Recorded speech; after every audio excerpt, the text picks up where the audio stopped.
German Chancellor Olaf Scholz said that a radical reform is inevitable for the European Union (EU) to open its doors to new members. A flash European army call came from Scholz. The eyes of the world have been on the news from Ukraine since February 24.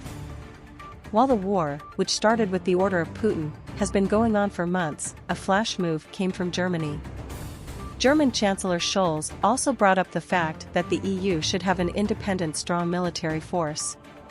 Scholz also suggested that EU members buy common weapons and defense supplies, create a rapid attack unit by 2025, and designate an EU headquarters for the European armed forces. Stating that we must competently advance our efforts to defend Europe in unity, Scholz also demanded that the differences of opinion in immigration policy be resolved. Scholz also said that a fundamental reform is inevitable for the European Union (EU) to open its doors to new members. Speaking at the Congress of the European Social Democratic Parties (PS) held in Berlin, the German Prime Minister emphasized that the Union must fulfill its promise to the candidate countries, and said that a radical reform is essential for the recruitment of new members. Stating that they will support Ukraine and Moldova on their way to the EU, Scholz said, like Georgia and the Western Balkans, these two countries belong to a free Europe. Promises made to candidate countries years ago must now be fulfilled. Of course, candidate countries must also fulfill the necessary criteria, he said.